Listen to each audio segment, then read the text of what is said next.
Hello, welcome to News Central Studios. I am Felicity Ezewuike. Beyond the Continent begins with updates from the UN General Assembly. The UN Secretary-General Antonio Guterres on Wednesday said humanity's addiction to fossil fuels had opened the gates to hell as he kicked off a climate meeting where leading polluters, China and the United States, were absent. Despite increasing extreme weather events and record-shattering global temperatures, greenhouse gas emissions continue to rise and oil and gas companies reap handsome profits. Guterres has thus billed the Climate Ambition Summit as a no-nonsense forum where leaders or cabinet ministers will announce specific actions that deliver on their commitments under the Paris Agreement. Rise in global temperature to 1.5 degrees. We can still build a world of clean air, green jobs, and affordable clean power for all. The path forward is clear. It has been forged by fighters and trailblazers, some of whom are with us today. Reduce emissions. The move from fossil fuels to renewables is happening, but we are decades behind. We must make up time lost to foot dragging, arm twisting, and the naked greed of entrenched interests raking in billions. I'm now joined by Grace Oluchi, co-founder and executive director, Climate Action Africa. Thank you very much for joining us. How are rising global temperatures impacting ecosystems and biodiversity, and what are the potential long-term consequences for the world?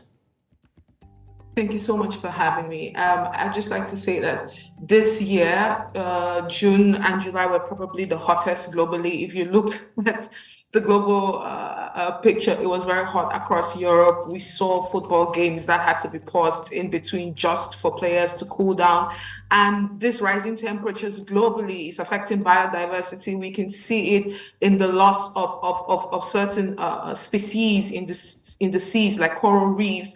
We can also see that, for example, animals are migrating to different areas. We've seen the African Union CDC even predict that 75% of viruses that will come up in this next decade is going to affect animals and livestock. We've seen the increases in death of livestock. We've even seen it in Lassa fever, as mice or rodents are carrying diseases into our homes as a result of the of certain changes in temperature and global environments that is affecting them. We are also looking at a phenomenon that, if we're not very careful and if we do not try to restore our ecosystem, it's going to affect livelihood, it's going to affect the lives of people, it's going to lead to the loss of jobs, it's going to lead to the loss of I'm sorry, I'm losing my train of thought here. But it's going to lead to a lot of drops, and we're going to see a lot of dread. We'll not have meat, and we know how much Nigerians and Africans like to depend on meat. Thank you. All right, what are the implications of this? We know there are other issues, the melting polar ice caps and rising sea levels for coastal communities and low-lying regions around the world. You've already shared some of the, you have events where people had to pass just to cool down as a result of the temperatures. So if I get your question correctly, you're asking what is the implications of the melting polar ice caps? We're going to see, and it's already been predicted, in 2021, BBC released a report that said coastal areas, especially cities like Lagos, could be no more by the year 2100. They have actually highlighted 12 cities in Africa that are in coastal regions that could be wiped out because of melting polar ice caps that are leading to a rise in sea level.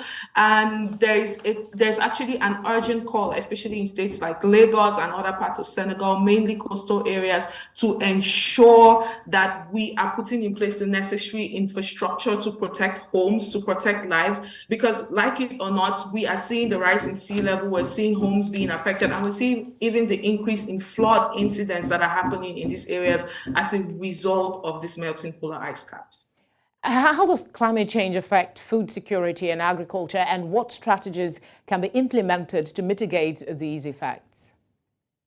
I mean, in Nigeria alone, as at June and August of this year, the UN had said that about 25 million Nigerians were facing a serious threat of hunger. We've seen reduction in yield, and I'm just going to say here that I'm a farm girl. I grew up on a farm, so I can tell you firsthand from going back home to visit my mom, I can see the reduction in the yields. I can see how much more she has to struggle to get the same yields that she would have gotten 10 years or 20 years ago.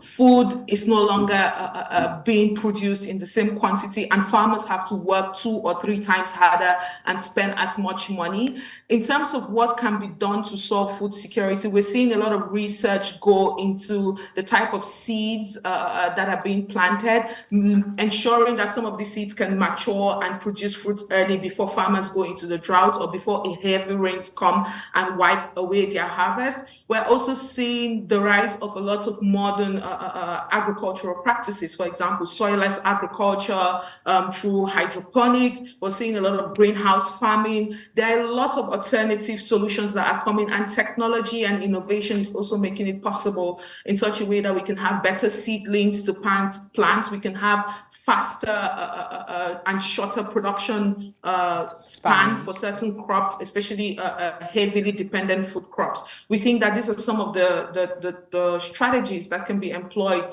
to ensure that we address this issue. Because like it or not, food insecurity is here with us.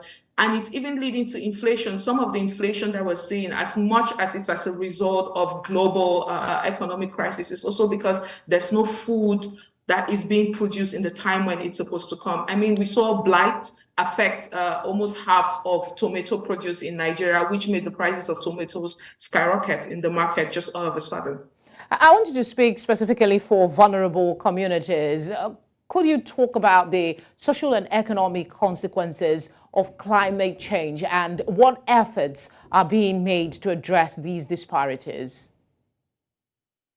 When you talk of vulnerable communities, I'd like to highlight what is happening in the Sahel. We've seen a very sad and critical case that we can point out, which has been the shrinking of Lake Chad. And how it has affected most people in northern Nigeria. Let's bring it back home and speak to northern Nigeria. It's affecting a lot of migration because a lot of these nomads and agriculturalists can no longer farm. The places it's become that the drought has caused the land to become unarable. I think that's the word. And we're seeing a lot of them migrate to other areas. And when they migrate to these areas, they become restive because they cannot find jobs. They cannot find places to live. And this is what is causing a lot of the crisis up north. I know we have different versions of the story of what is even fueling the herdsmen and farmers and farmers crisis. But this is some of it because all of them are fighting for very scarce resources as a result of drought. We will see a lot of rise in unemployment. We'll see a lot of hunger. We'll see a lot of diseases in these communities. We'll see a lot of children drop out of school. We'll see a lot of people lost their livelihood just as a result of the fact that their main economic activities are being taken away from them.